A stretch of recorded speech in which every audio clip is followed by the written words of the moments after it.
Live TV, everybody. Good morning. I am Teresa Aronson from the St. Lucie County Chamber of Commerce. It's our pleasure, our honor to facilitate this event every fourth Friday of the month, second Friday of the month. It is, of course, Coffee with the Mayor, and we'll be joined by the Mayor very, very shortly. But we're going to start our show as we always do with our sponsor. I want to remind everybody, I am from the St. Lucie County Chamber of Commerce. We are a private nonprofit organization geared to help business in St. Lucie County. And so that's why we do this show, and we have our sponsors. And today, of course, as always, it's Mid-Florida Credit Union. And I want to welcome quite a few people since it's Mid-Florida. One is Maylin. Maylin, are you on there? Yes, I am. Good morning. Good morning. Maylin, who are you in the office with that you're super shielded up there? Just for you. I feel like you're playing with a chemistry set, but I do like the look. Welcome, welcome. Thank you for joining us. Thank you, thank you. Are those new Mid-Florida issued face shields? No, actually, my husband got this for me. And because I have allergies, so he figured he'd get me something that wouldn't be too close to my nose, but give me the protection I needed. I love it. I love the look. I too, every now and then the mask will make me sneeze. And then the first thing you do is just look around and tell everybody, I don't have COVID. I know. Well, Mid-Florida Credit Union's been our partner throughout this entire year, last year as well, hopefully next year. They're still relegated to their offices, but it's always nice to have you here. And then you invited some guests, didn't you? Yes, we did. And that's because... We invited Treasure Coast Business Summit to be with us this morning. Of course, and we've had them with us before, so let's welcome to the show, of course, Lynette Marafa and Dana Trabulsi, good friends to the show, good friends to all of us, and they've got their Treasure Coast Business Summit coming up. So welcome, ladies. Thank you. We're excited to be here. I'm excited to have you. It's always special in this chair right now. It's always nice to see somebody in person. It is, isn't it? We're in 3D today. I know. And we do get the full dais effect. Does it make you feel powerful to some degree? Let's take a vote right now. Yes, yes. Can we enact an ordinance in the city? Do you think anybody will mind? Oh my goodness. Let's do a proclamation. We can solve all problems right here, right now, the three of us. We can. Where is Mayor Orvek's gavel? Oh, don't touch it though. No. Okay, very good. Thank you for having us. All right, and the mayor will thank me when he gets in and he saw that I said, don't touch his gavel. Thank you, Maylin, for having us as your guest today and for Mid-Florida. Yeah, you guys look so comfortable in those chairs. I'm jealous. We wish you were here. Next time you'll have to come too. Yes, absolutely. Hopefully soon. Well, the reason why Maylin and Mid-Florida invited you guys is because this event, like so many others, is taking place at the Mid-Florida Mid-Florida Credit Union, the Mid-Florida Event Center. Yes, in person. So we are having hundreds of businesses come together in person. Mid-Florida is platinum exclusive sponsor. So they've been for a couple of years now. We're so happy to have them and to have them be a part of this magnificent business community event. Well, tell us, how long is the business summit going on? I'm going to try to adjust my mask, but I'll wait till you start talking because it's driving me crazy. Tell us how long the business summit has been going on and what exactly it is. Yeah. So this is the 12th annual Treasure Coast Business Summit, and it is next Thursday, which is October 15th, and it starts at 10 a.m. at the Mid-Florida Event Center. This year we're really excited because we are having the Business Summit. That's a big deal for us because it's traditionally held in May. Obviously that didn't happen, so we rescheduled for August, and now we have gone to door number 3, which is October 15th. And we are so excited to be bringing people together. People are so excited to get back to business. We've had a huge outpouring of just all the businesses that generally participate, plus the regular population has just been blowing us up, excited to get back to business. Yeah, I would agree with you. We are too at the Chamber excited to get back to business. I think we're trending in the right way. I've said it before, I'll say it again. We're under 5%. Our cases are under, sometimes 3,000, definitely 4,000 a day. And I think that allows for a little bit more relaxation in how we get out. Still being careful, which I'm sure there's protocols like crazy. Yes, Mid-Florida has put in protocols for COVID. We are also providing masks if people would like to wear them, although it's not mandated at this point. We're also spacing the tables a little further apart. So we do have just a slight fewer amount of vendors this year, but we are spreading it out at the chamber luncheon. I know that you're spreading out a little bit more. For our opening ceremonies, we've also spread that out a little bit. So we're doing everything we can to be cautious, and we're encouraging anyone who thinks they've been exposed to COVID, who is sick, has an underlying condition, to just maybe stay home and come next year. Yeah, I mean, you have to make your own personal choice. If there's reasons why you don't want to engage with a group this large, I get it. But if you do want to engage with a group this large, come on down. We do, and we're in phase 3. We thank the governor for moving us strategically and responsibly into phase 3. I believe that was just a week and a half ago, so that was a blessing. For this event, we were staying hopeful that we would move into phase 3. The numbers are downtrending. People want to get back to business. Our community, just like so many others around the state and nation, are primarily based on small business. Small business is what runs the world. Small business, everything starts small, like we say, so small business leads to large business, to mid-sized business. So the business community is rallying. We will have 97 business booths, business exhibitors, which is just slightly less than what we've had before, but responsibly. So we're encouraging everyone to come on out, enjoy the day. We have a summit experience, which is an educational component to the summit, as well as the expo floor with a vast variety of amazing local business owners and community partners. So it's going to be really amazing, including some nonprofits. So we're really excited to see the nonprofit community come back out as well. And we are going to be facilitating the lunch. It is an annual event that we do. And just last year, I think, or was it the year before, we started, let's do it together. Let's partner up. Anytime you have an event and you can piggyback with somebody else's event, I always say it's a great idea because people have to pick and choose what they're going to go to. And so I'm happy to do it. I love it. So it's been great for us. Our annual event that we're doing at lunchtime there is our City of Port St. Lucie update. It's the one time a year that we actually get to hear from the city manager because we have coffee with the mayor, obviously, every single month. But we very, very less seldom speak with Russ Blackburn, the city manager. So we're going to come in and do the lunch. There is an additional cost there because we're going to be feeding you while you listen to Russ Blackburn. We've got a great RSVPs right now at this point, and I spoke to you throughout this whole thing, and I'm like, phase 3, because we really want to be able to have more people in that room. So we feel comfortable about it. Now, we are under a mask mandate still, but the governor has said you can no longer fine or there's no repercussions for not wearing a mask.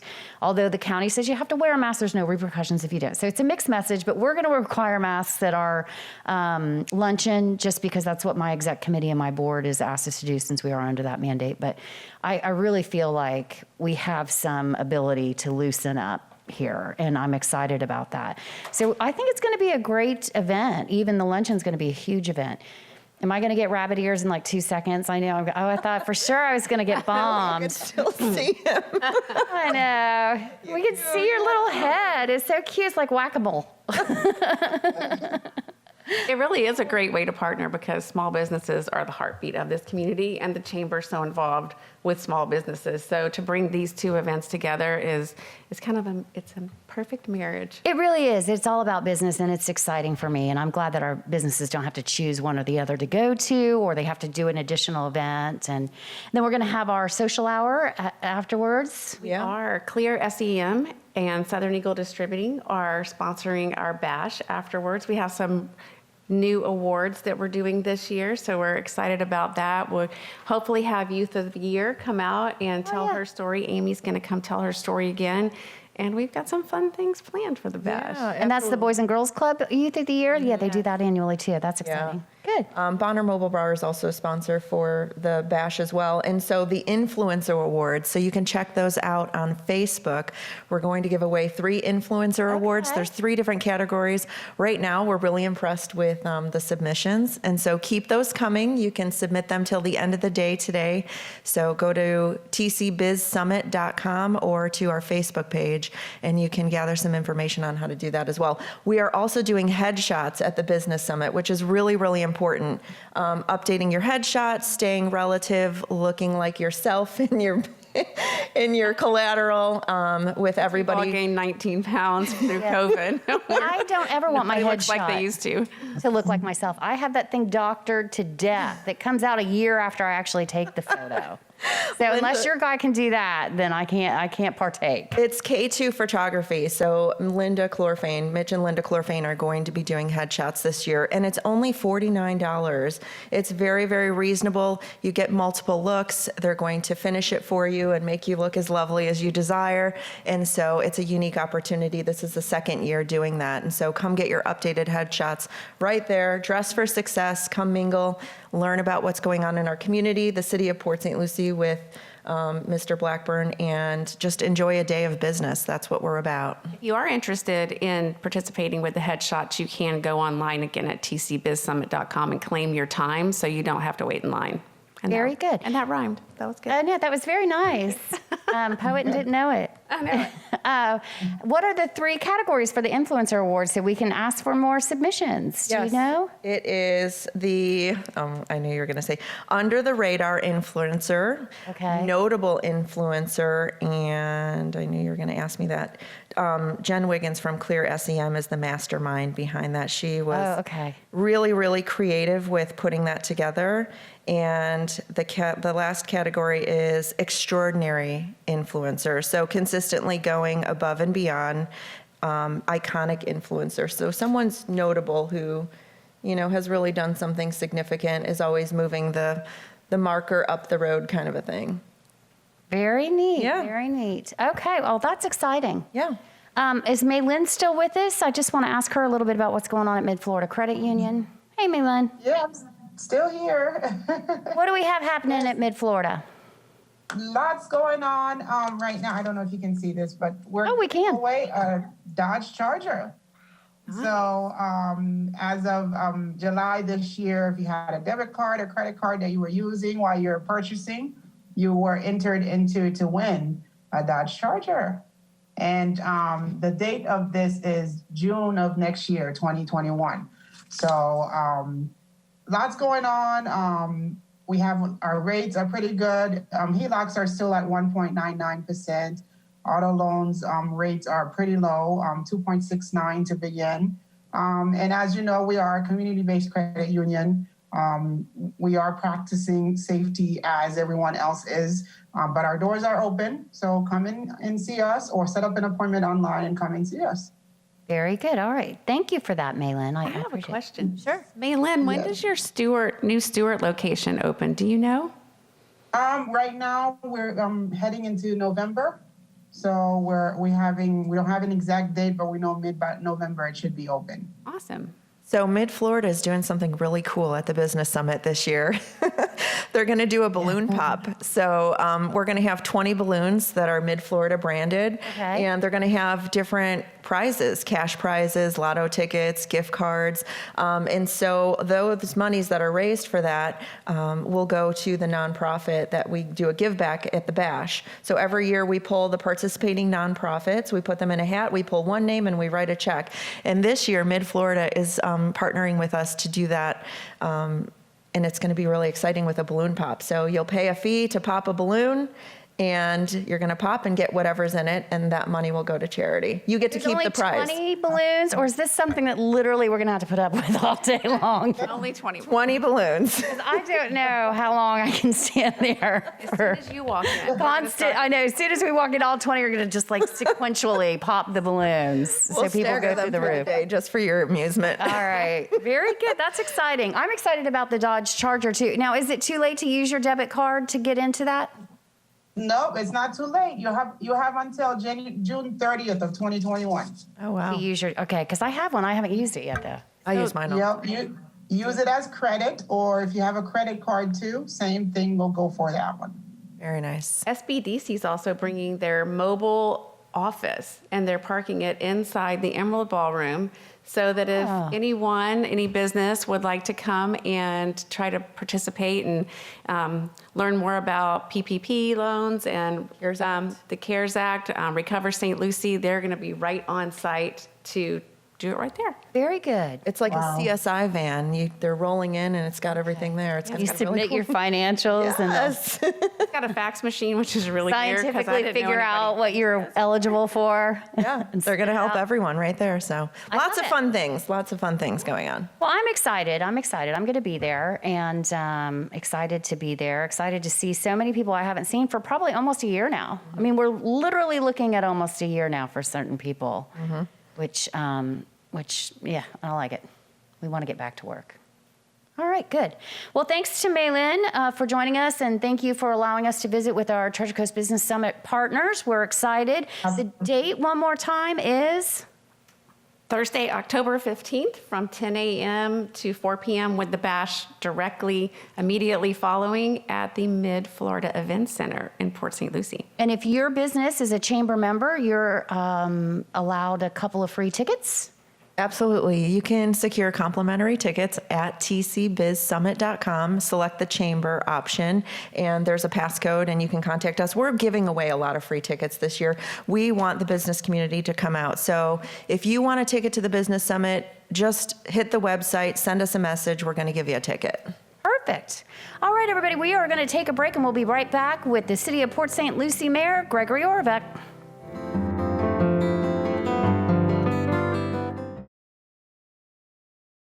Welcome back. Welcome back to Coffee with the Mayor. I'm Teresa Aronson, and I am joined by none other than the mayor. That's right, the mayor of Port St. Lucie, Greg Oravec. Thank you for being here with me. Thank you. Thank you for having me in the chambers here, of course. I always like to say that. And yes, it is a very well-named show. Thank you. In your chair, at your dais, yes.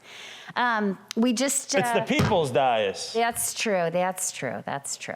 We felt very powerful, the three girls sitting up here at the previous segment. Well, as you should.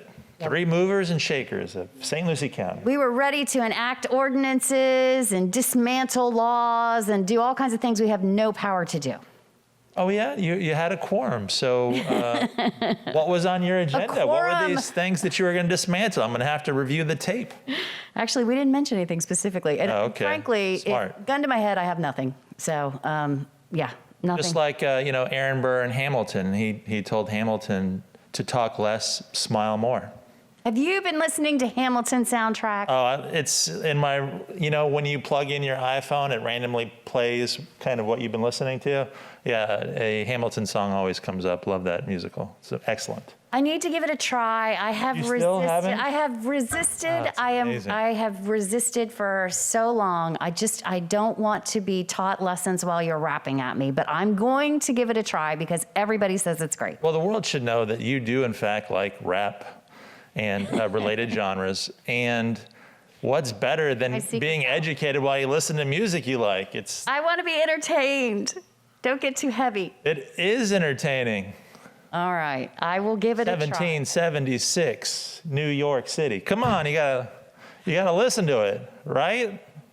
Avi is the only one that's with me. No, I'm I don't looking even know to what you're talking Maureen about. down there. She's fired up because she knows Maureen it's awesome. knows every word right along with you. All right. It's going to happen one of these days. I'm going to give it a try. But you're right. I do like rap. But truth be told, so do you. We share that commonality. We tell the truth, the whole truth, and nothing but the truth up here. I like everything except country. And I like country as well. So I'm a big There's fan like of everything. maybe 1-2 songs I could listen to. That's about it. I have Sorry. another friend that doesn't Sorry, like America. country, and I send him a country song every now and then. You know how like occasionally I'll send you a song. I send him a country song every now and then. I love all genres of music, but I do Councilwoman like Morgan rap. made me listen to one country song, but it's kind of like rap country. Yes. There's a couple rap country artists. Yeah. So that's good. All But right. so I digress. We have totally digressed. None of that was for the good of the order. But that's okay. I think it's nice that people get to know us a little bit better. There's nothing wrong with that, sharing a couple of personal items. What do we got that's going on in the city today? Well, today it's sunny out, which is nice, but for the last week plus, not a lot of sunshine. Yeah. A lot of clouds, a lot of storm clouds, a lot of precipitation and rainfall in the city of Port St. Lucie. Lots of areas of the city, especially on the east side, let's say from the Turnpike East, had 10 plus inches of rain. And so when the city of Port St. Lucie here in southeast coastal Florida has that kind of rain this time of year after the rainy season has almost made its way all the way to the end, we get standing water. Very much so. And that kind of precipitation on top of the stormwater system that the General Development Corporation constructed in the late 50s and 60s, 70s, means that we will have ponding water, and we have to expect to have ponding water for up to a week. If it's there for more than a week after we haven't had any rain, no rain, it's been dry, and you still have water after a week, now is the time that's the time to call, ask for help, call 1PSL. And stormwater complaints are one of our biggest complaints at the City of Port St. Lucie. As you know, we now have a call-in system. You can call the 1PSL system, and you can go to cityofpsl.com/1PSL and get the app. Let's see if I can demonstrate that here. Yeah, they have a handy little app where you can just take a picture or something, download it, and then they'll address it. It's pretty awesome. If I go to cityofpsl.com/1PSL, I don't know why this computer is so slow, Avi, but it did come up. It's coming. Probably gave me Gus's laptop. Who knows what's on here? It's the good one, Avi says. Yeah, we're only as good as our internet provider, so blame it on that, Avi. There. So here at cityofpsl.com/1PSL, you come up to the 1PSL system. It's your 24/7 City Hall, and you can actually download the app. You could use the web portal, or it gives you the call-in number of 772-871-1PSL, which is 1775. And you can call about any issue, constituent request, and of course drainage. And we use this to drive our continuous improvement, right? We want to get better in the City of PSL every day. And so we do that by listening and taking the calls from our citizens is a big way that we do it. And being straightforward, stormwater complaints and requests and issues is one of our #1 calls that we get. So you mentioned a little history lesson there. You know, when our great city was first planned and developed, mostly by GDC back in the day, the drainage, the utility system was not ideal, especially given our growth. But we continue to address it. And I have to say, over the years since I've been here, since 2004, I have seen so many improvements. It used to be one heavy rain and there were several, intersections on lockdown, Kashmir, US 1, Port St. Lucie Boulevard, and we have seen drainage ponds go in and all of those locations and have seen a huge difference. So it's at least, even when you're under this kind of pressure with the rainfall, you can traverse these areas, which is different than others. But we do have a shutdown, not in the city though, so you have to say that every time you mention that shutdown. Yes, in fact, the pre-group here, you had Dana asking about Stewart. I'm like, what? What's going on over here? We're gonna have to hit the mute. No, yes, there were some shutdowns in unincorporated St. Lucie County, The county. Fort Pierce, but not the city of Not Port the St. city. Lucie. And I think that's telling. And there's three sides to every issue. So when you're being impacted by drainage, you got standing water in your swale, you don't like it. We understand. At the same time, try to understand the bigger picture. I appreciate you bringing that up about GDC and how it's changed for the better. I sat on a national water pollution panel this week. I had the pleasure of doing that. And it really came up that we were a case study because of the original infrastructure. We're in Florida, but this is what we've done to improve. And we have a lot we can be proud of. But GDC back in the day, look, they were a developer, right? That's what they did. They clear-cut the Florida wilderness. I wouldn't they say punched they were a in. developer, they were marketers. They were excellent marketers, but Yes. they did develop in 80,000 or so quarter-acre lots, and they had a profit motive, so they wanted to maximize the value of the lots and minimize their investment in infrastructure. That's why there's not sidewalks everywhere. That's why there's not sewer already everywhere before the city had to retrofit that. Yep. And for drainage, swales predominantly and ditches. They cut ditches in, and they connected front yard swales to those ditches. There's some what we call Miami curb, where the curb is right on the street in a few of the older neighborhoods, but predominantly it was swales and ditches. And the city has retrofitted with the flow liners, the swale liners that you see, and have made huge improvements since the city of the 90s and early 2000s. For as many calls as we get now, and I always share with the staff because, that continuity of history, I've been here since 2002. And so now I have a lot of institutional knowledge. I haven't been here as 2002 as the mayor, but I've been in the city since 2002. We have all these new people now, and they weren't here for the good old days.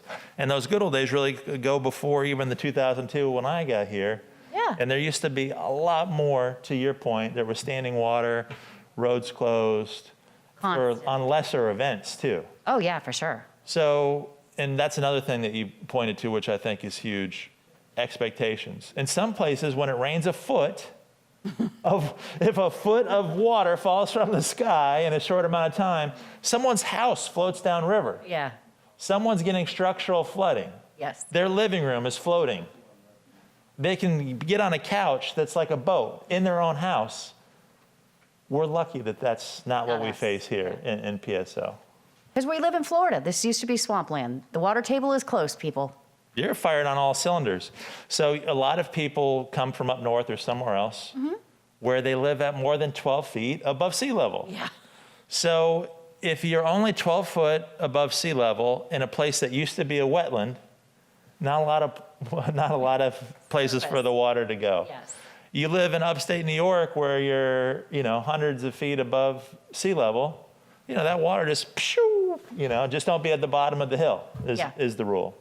It's different for us. And so we have a lot of residents that came from somewhere that was higher than 12 feet, and they expect it just to drain like it did at home. And that's not the case. It's not. It's funny. The landscape down here is different. It's different wherever you go all through the country. But I tried to explain to my daughter, who was born and raised here, hills. We don't have hills in Florida. And up north, I used to tell her coming off the highway, I had to be a certain speed to make it up the hill at my house in the winter. And I'm thinking, how dangerous was that to do like a 90-degree turn at 60 so I can make it up the hill in the snow? Down here, we don't have any of that. So there's always a trade-off. There's, this is paradise, but the water table's close. I'm going to attempt to play a video here. Okay.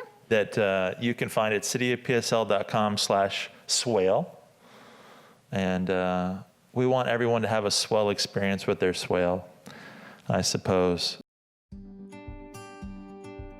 We all love our beautiful waterways, which are an essential part of the stormwater system. Our Public Works Department and residents work hard to maintain our stormwater system. When working properly, the stormwater drainage system provides a level of flood protection for homes, businesses, and other structures, as well as improving water quality. Maintenance of the stormwater system is essential for providing optimal working conditions when we need it the most. Throughout the city, there are many different types of drainage infrastructure, including swale liners and storm inlets. They all have the same purpose: to collect stormwater and direct it to a storm system, which in turn transfers the runoff to a canal or lake, eventually discharging to the river. The Public Works Department is responsible for monitoring and adjusting stormwater levels, conducting daily inspections, responding to resident requests for services, and providing water quality testing. Using stormwater fees, the Public Works Department also completes the large projects to refurbish and improve the infrastructure, as well as cleaning out the canals and providing liner cleaning services 6 times a year. Our residents are responsible for maintaining their swale area. This includes mowing the swale areas, removing sediment and debris from the liner, removing obstructions that could block stormwater flows such as basketballs or recycling bins from the swale, maintaining their driveway culvert, and keeping vehicles off the swale area and liner. Remember, it is normal for water to be in the swale area. Allow 7 days without further rainfall for the water to recede before submitting a request for service. To learn more about best practices for maintaining proper drainage, visit us online. Very nice. I am sort of habitually checking my swale because I feel like most people have a culvert underneath their driveway, right? Just about everyone, yes, Yeah. that I can think of. Unless you're one of the few places in PSL that have underground drainage, a pipe buried, you're going to have a culvert under your driveway in PSL. And I feel that is where small rodents go to die. And so I am constantly making my husband check. I'm not going to lie. I send Bruce out, but. It's also a place for marsupials, just so you know. Okay. Good to know. Little possums. Yes, I know. I'm going to have a nice photo of one. Many of them go there to die as well. We had a buzzard die in ours once too. It smelled horrible. It's bad news when the buzzard dies. The buzzard's supposed to be the cleanup man. Like, what's going wrong in your ecosystem if the buzzard doesn't come out alive?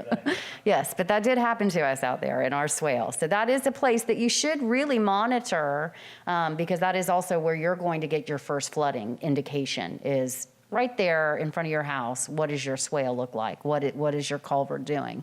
Is it really transferring water? Are you taking a multivitamin or anything? You're really just hitting all the points almost like it was scripted, but it's not. This is a completely never improv scripted. show. No, we would And never script anything. Yeah, you're doing amazing over there. So in PSL, the requirement is that you maintain as a property owner, your property all the way to the street, even that little piece of the public right-of-way from your side of the swale out. Even though that's technically part of the public right-of-way, that's your job to maintain it all the way to the pavement. And so not only are you good at doing that, it's actually the requirement. So you should take care of your lawn all the way to the road. And we do augment that, though, by coming through 6 times a year. So, it's a trade-off, right? Some people who want to minimize taxes and stormwater assessments, they're like, oh, the people should take care of that. It's the law. Why should we take care of it 6 times a year? Well, the trade-off is that try as they might, or due to turnover in housing, you don't get perfect maintenance of the stormwater system, and it just takes one house not to maintain the swale, and everything upstream backs up. Yeah. So experience has taught us that, hey, we better go out there and also help maintain the entire swale system 6 times per year. And it's funny that you mentioned that because I'm having these conversations in other jurisdictions. As you know, the chamber is involved in all the regulatory processes throughout the county, all jurisdictions. And Fort Pierce, it's a little different. The city maintains from the swale to the roadway, and we're discussing some issues that may have arisen due to that, because that really is an area that needs monitoring, and not just for the city's safety, but for your own safety. So there has got to be some onus there. So we're actually talking about that in Fort Pierce. Weird enough. It's all about balance, and I guess that's one of the beauties, or I certainly believe it's one of the beauties of local government, is that each community can find the level that's right for it. Yeah. Just water finds its own level, and every community can find its own level. Of course, that can change over time, and that's where the fun happens, Yes. in those community discussions. But Just what I love, that's probably my favorite thing about this position, is being able to be a part of conversations, I think, that really do change the course or direction of business and quality of life throughout our area. So people don't understand there's a lot of behind the scenes there, a lot of conversations that take place to try to find the best practice. And not all jurisdictions, not even within the county, handle everything the same. And I don't think people really understand that. So it's always interesting when we get into those talks. it is, and here is that dynamic in a different category. One of our questions coming in is about soccer. And Quality of life issue. yeah, Lucy Bravo, soccer is becoming more popular in Port St. Lucie. Is there any plan for soccer complex in St. Lucie County? PSL Soccer Club Hurricanes has too many kids wanting to play, and they do not have enough space. So in PSL, we have 2 main soccer fields right now. We have Swan Lake, and we also have McChesney Park. And that's historically where our soccer programs have run by recognized users. So in the city of Port St. Lucie, we like to be data-driven, and we also like to do things strategically. We have a strategic plan, which can be found at cityofpsl.com/strategic plan. As part of that, one of our strategic goals is culture, nature, and fun. And in that category is recreation. We actually did a parks master plan, and you can check that out on our Parks and Rec page. So when we went out there and we surveyed everyone and we took community input, the number one thing, unfortunately, wasn't soccer. It was trails, and walking was the number one need, according to our master plan, and some other things, which is going to be the silver lining for Lucy Bravo. We have a couple of regional parks that are on the board for being completed over the next 5 to 7 years, and that includes Tradition Park and also Torino. And both of those parks should have large turf fields where it'll be home to additional recognized users in the city. Good. So I would say stay tuned and be part of the process for the master planning of those specific parks to make sure that they include soccer, if that's what you're advocating for. So as you might know, right now, we are excited about the Port and Pioneer Park, which is a destination park with a destination playground and the boardwalk. A lot of people are getting out there on our new boardwalk on the St. Lucie River. And that's going to actually connect into the old boardwalk, and have a waterfront restaurant. We're going to have a destination playground that's themed, has ships, has a huge alligator you can climb on, has all kinds of it's amazing. It's like, it's the equivalent of a Disney or Universal type playground and atmosphere. So it's really amazing. If you haven't checked that out, please check that out. And then we're working on our adventure park. We're in the master planning of our adventure park on Crosstown and Cameo, right next to the St. Lucie West, both the K through 8 and Centennial there. It's nestled against the turnpike. And so that's probably going to have skate and zip lines and BMX. That's going to be, radical. Is that a private partner? Not at this point. There's no private partner, although it's really ripe for Mountain Dew, PepsiCo, if you're out there listening, especially the Mountain Dew brand on the turnpike. Great opportunity for marketing and signage, et cetera. So it seems right up their alley, but we're not there yet. We'll master plan it, and then we'll be able to we'll have the thing to shop around, and hopefully get that private sector involvement. It would be outstanding if we did. So that's fulfilling a longstanding promise of when Skate Town closed over at Whispering Pines. So it's nice that we're getting to that point. And then the next two parks, again, Torino and Tradition, and those will be lighted, large parks on the level of Sportsman's, Jessica Clinton, so big parks with big fields, big amenities, lighted, and room for recognized users. So be part of the process. When you hear that, oh, hey, the city, we're master planning Torino, we're master planning Tradition, make sure you're part of that process and your voice is heard. But it could definitely happen there. Very good. And just so people know, these things are often quality of life issues and expected of your city for provision. And so I'm excited about that. And even though I asked about a private partner, it's just because I'm trying to get you to say, hey, look, we're looking for sponsors and people to come in and be a part of this financially. But it is something that when you are planning a city is a necessity for quality of life. And when you are attracting new businesses to town, economic development is key to what is available throughout your community, so we can keep people and their jobs here in the county. Is that another one of those service cost things that you're dealing with right now? Because you seem to be really on point with the dynamic. And to your point, I'd say, imagine a community outside of the one you live in that you'd like to emulate or that you think highly of. And on your list of communities, is there one there that's at the top of your list that doesn't have wonderful parks? Yeah, and amenities for children. These are things that are necessary for the proper growth and quality of life growth for any community. So yes, if you want to have the community that you aspire to, that you admire in other places, yes, you're going to have to have those amenities. That is the essence of quality of life. There's something else so I think that handle Lucy Bravo, if it's who Lucy, yeah, if it's who I think it is, she has kids in soccer, and there's a dynamic with some of what we call recognized users. What's recognized users? Well, in the city's parks, we very rarely actually operate the program, the leagues. Right. We operate the park, we maintain the park, and then we enter into contractual relationships with nonprofit corporations who run the leagues. Like Pop Warner. I mean, there's some national popular ones. Yes, that's perfect. Great job. Yeah, Pop Warner, PAL, Little League. Yeah. So we have all these recognized users, and they run the clubs. And we know sometimes that parents get competitive in leagues. We've all seen the behavior where you yell at the ump or whatever. But that also manifests itself between recognized user groups. Yeah. And some people will serve on the board of one recognized user, and then they'll have a fight, and they'll go start their own, and then they want the park.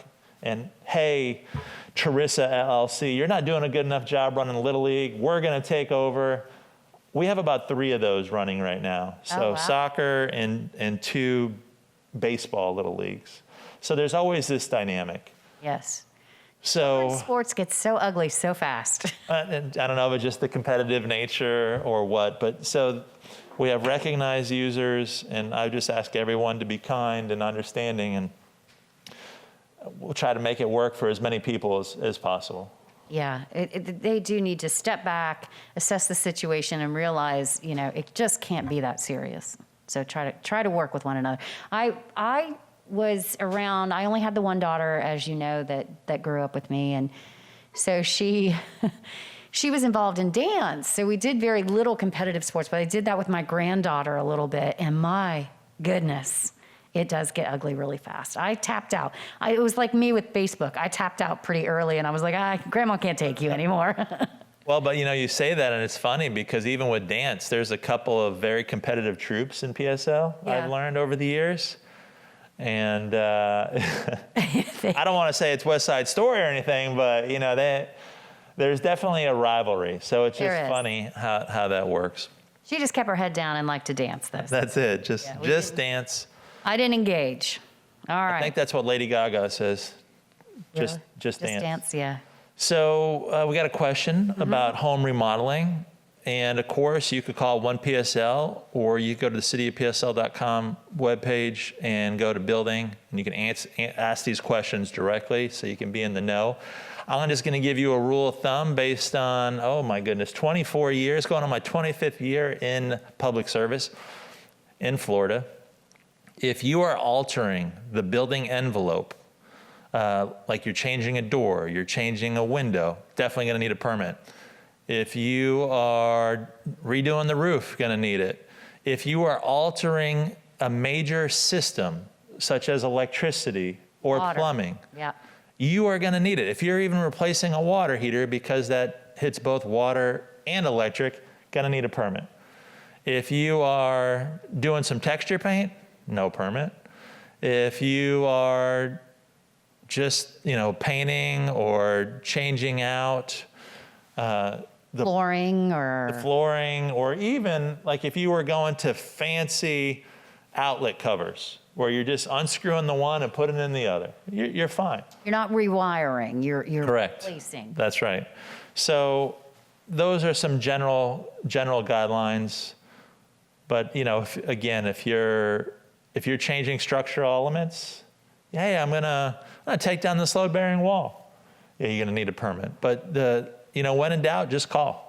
Absolutely, just call. Now, my husband and I, we flipped houses there for a time, and that was sort of our, you need a lot more. If you don't live in the home, I will give you that. If you do not live in that home, it is just a potential income or an investment, then you are further limited by what you can do without a permit, without a contractor. So I just want to make sure that people are aware of that. If you live in the home, think about it structurally. Is anything you're changing touching the outside, electric or water? Check into it. If it's outside, check into it. But if you are flipping a home, if you are investing a home, having a rental home, check into it because there's a lot more. Are you in the election? Are you up for any offices next month? You know darn well there is no way. You are on fire. In heck. I don't know that. No way in heck. We have been friends for a number of years now. We've been doing the show for a number of years. We have. I don't want to jinx it, but this is your best show ever as far as being ready on the issues. Have you been preparing for a town hall style debate or anything? I'm subpar. No, I'm saying that you're that much better for this show. Just because you're doing great now doesn't mean that you didn't do well before. But you're just spot on. Again, you're really at the crux of the issue. And so Mr. Strout, he's home remodeling. He's probably, as a homeowner, he's in his house. So in Florida, you can get an owner-builder permit much easier than when you're flipping houses. If you are not the homeowner, then you're not afforded those special rights to basically pull a permit for anything yourself. You have to use a contractor. It gets much more expensive. It's much pricier. But when you're in the house in Florida, you get to get an owner-builder permit. Owner-occupant is totally different from Yes. non-owner occupant. So yeah, we just want to make sure they know. And fuego today. Wow, that's amazing. Any other great questions out there? So that's it, my friend. Did you have anything exciting with the chamber going on? What's the state of business in St. Lucie County? How can we help? How can the people help? Well, we're seeing our unemployment numbers shrink, and I expect to see them shrink again. That would be good. Yeah. So we're a little over 7%, I think, right now. And as you know, the extra $300 unemployment recipients was receiving has ended. So now the maximum unemployment you can receive is at $275 a week. And I think that we're going to see people getting back to work because of that. I know that we have an opening in our office, and we're having a hard time. And we are not the only ones having a hard time filling positions. As you know, when people are able to make a steady income, an income equal, if not better than their previous income, it does not pay to get back to work. So I think that now it's going to pay to get back to work. I think we're going to see those numbers drop even more, and I'm very excited about that. I think that our COVID numbers are trending in the right direction. We are still under a mask mandate. We touched on that a little bit on our earlier segment, that we are still under a mask mandate. Yes, you can no longer, the governor has said you cannot punish in any way. You can't fine anybody. There is no infraction for not wearing a mask. The governor has said that. But the county, not the city, still has us under a mask mandate. So I think it's important for people to know that.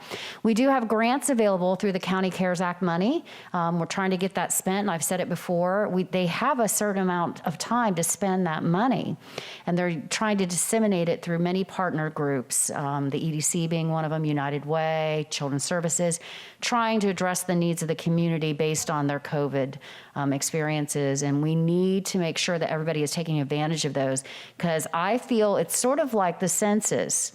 The census allows us to bring money into our community by getting every person counted. Every person we don't count, we lose a little bit of money. If we don't spend this money, it's going to go back to the federal government. It doesn't stay here. So if you qualify, and I would urge you to go on to the SBDC website if you are a business. You can check out the United Way if you are a nonprofit. United Way CARES Act funding. Please go find out what those requirements are or qualifications are. And if you are a parent that has to get back to work, but you're worried about your child going into the school system, go to the Children's Services website and check that out. So there's my PSA for today.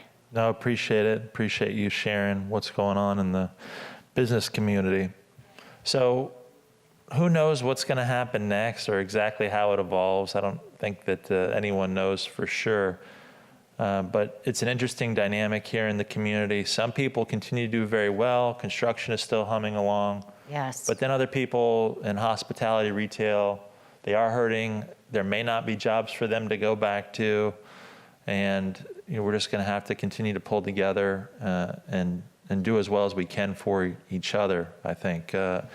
If we're in 6-7% unemployment, that's a lot higher than where we were this time last year. Of course. Significantly higher statistically, because we were in the 4s before. So you're increasing, by 50% there. But when you compare it to what we experienced during the Great Recession, which was really depression, where we were riding double digits for years, we're much better off then. So if you still remember what it feels like in the Great Recession / depression for St. Lucie County, relatively, it seems like we're still doing better than those dark days. So it's something I've really been reflecting on. I'm overdue for the State of the City address, and it's just changed so many times over the course of the year. And I got to tell you, just as a confessional, I'm worried that whatever I put down is going to be completely changed. Irrelevant. Or just flat out wrong a month or two later, depending on, where we're at. So it's interesting. Well, maybe January, a fresh start, maybe a fresh person. That'll be time for the next one. I know. So I gotta get it. I gotta get it down. And yeah. It's funny, you were advertising Treasure Coast Business Summit. They were part of the show today. Mm-hmm. And normally I give a welcome I'm not going to do it. I'm trying to avoid as many indoor events as possible. And I know you're back on full schedule, but for me, what has changed from 4 months ago? Until there's a vaccine or until there's herd immunity or magically disappears, the fundamentals haven't changed. And I don't know about you, if you're lucky enough to be asymptomatic, which let's say you get it and you're asymptomatic, like that's the best case scenario of getting it. Of course. You're still out of work for two weeks plus. Yeah. Who wants that? Well, there is some provision in the CARES Act for people and companies that have to pay their employees while they're out for 2 weeks. They give you up to 2 weeks reimbursement for your COVID-affected employees. So that's part of the CARES Act, so that helps. But as the head of the chamber, do you want to be out of commission for a couple of weeks? No, I can't do it. I've tried. It No, I doesn't mean, work. it's- Yeah. I tried to take 2 days off. I had I'll share with everybody, I had a scare and a horrible affliction in my eye, and they thought it might be COVID related, so I had to go through the testing, and I was out for 2 days, and my phone wouldn't stop ringing, so it's not worth it. It didn't coincide with the fly in your hair, did it? It did not. I know. Okay. And frankly, it looked about 1,000 times worse than Mike Pence. This whole side of my face is still a little numb, and I can't move it all that well, but I'm hiding it with a mask and glasses. Yeah, you can't see it from afar. Yeah. If I take my glasses off, when I smile, that eye closes. Oh. So yeah, but it was not COVID. As of yesterday at 9:30, there is a rapid COVID test available. It's a molecular, which I'm told the molecular rapid COVID test is more accurate than some of the other rapid tests.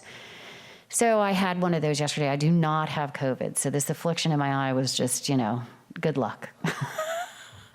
Random. Well, I hope it's not Good luck. anything serious. Yeah, no. And so we've got it under control. Maybe it's all the medicines I'm pumping directly into my brain from my eye that is making me extra sharp today. So we had one last question here under the wire. And is there any way the city could set up a transfer station that you could bring bulk trash and yard waste if you'd like to take stuff to such a station with your truck? And what I would say is that, we live in a city and that's one of the services. So it's not like an unincorporated county area or a rural area where you could have a pit or you take care of your own garbage. So in the city, if you live in a house or you own a business, you're going to be required to have commercial service. Mm-hmm. You're going to be required to have Waste Pro or whoever the city's vendor of the time is, pick up your waste. And if you have something that you want to take to the dump, it's not that far. It's right off of Midway Road. It's operated by St. Lucie County.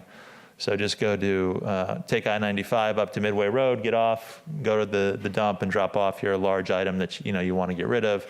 And then they're also good if you have something in your garage you want to get rid of, you don't want to wait for hazardous materials, the twice-a-year event that the city has at the Public Works Yard, they will also be able to help you with your fuels and your paints that you want to get rid of. Yeah. But no, during a hurricane, we have stations set up for yard debris because there's just no way to pick everything up in time. But no, there's not going to be a bulk trash station. Typically, they don't have that in the city. That is really a rural item. I do want to say, please go to wastepro.com to get an idea of what they will pick up and actually visit the county's website because there are some paints that they will not take. You need to harden those and put them in your trash. Well, latex is easy. Latex, you just open your can, let the paint turn to plastic and throw it away. And throw it out. And then Home Depot sells little packets that you can throw in there to harden something up a little quicker. But Mr. Fox, if you're just talking about you want to get rid of that refrigerator, you don't want to wait for him to pick it up, or you went hog wild trimming up the trees and just have a kind of a little hill of yard waste grass out front, that's like a berm, you can absolutely just take that to the landfill, and it's not going to take you long to get there because it is right off of I-95 and Midway at the northern boundary to the city, essentially. So most places in the city, it's not going to take you more than 20 minutes to get there. It's not. It doesn't take me more than about 25 minutes to get anywhere in the county from anywhere in the county. We had a good question about Halloween. Halloween is my absolute favorite. I love Halloween. Don't try to analyze me. I just like Halloween. Okay. And we're not sure what we're doing this year. Avi, would we ever try to analyze Teresa? No. I felt the judgment as soon as I said it. It's okay to love Christmas, Now, but what if you does love that say Halloween, about her that she was feeling the judgment, because what I was actually thinking is it's my kid's favorite also. I love Halloween. I just think it's great. Kids get candy, and I think it's the American way, and why not? And I love the costumes, so it's fun. So my husband and I have a tradition. We always hand out full-size candy bars because we don't get that many trick-or-treaters. Let me please say that first. If I was living in a neighborhood where you got hundreds, that probably wouldn't happen. But so we intend to do that. I don't know. Parents have to do what they feel comfortable with. There are a few events taking place, and you can find them at allaboutthetreasurecoast.com, and you can go to our community calendar to get that link. But your kids are older now. They're probably not trick-or-treating. No, they're not trick-or-treating. The boys are at college. Who knows what they'll be doing? They'll be doing something You don't want to fun, know. I'm sure. And of course, the city is having Fall Fest still at the Mid-Florida Event Center. And we're going to have a drive-by trick-or-treat event on Halloween. Good. Halloween night. It's on Saturday this year. So I would say it's tradition up north in the Midwest where I am from. We're very lovely people. We're known for our kindness. But if you failed to hand out candy on Halloween, what happened? Something bad. You got egged. Now, I'm not encouraging Well, I that. didn't know if it was going to be TP or burning Horned. eggs on your doorstep. No Not fire. that I want to Nothing put with these ideas fire. in the universe, PSL. No, please. Now I feel bad about the eggs because eggs will ruin car paint and house paint. Well, what's the day before Halloween called? Hallows Eve? Well, Devil's Night. Oh. That's where some of those things happen They happen. frequently. See, up north, we had corn in October, and you would just, put the corn in a bag and you would corn a house. It sounded like 1,000 pebbles hitting siding because everybody has siding up there. It was super fun and very alarming, but it was mostly harmless. Eggs, though, not so much. But anyway, that's what we're going to be. We're going to be handing out candy, so I don't want to be egged or corned. Yes, you're absolutely allowed to trick or treat. As far as I know, it is good, and there's a number of ways to do it, responsibly, and I think you're good to go. But anyway, all right, we digress yet again. We need to We get did. out of here. Tune in next time when who knows what we'll confess next. I don't think I can afford to do this show anymore. All right, very good. Thank you, everybody. Thank you for joining us on Teresa, Facebook. and thank you, to the Chamber. Thank you, PSL. Thanks. Have a great day, everybody.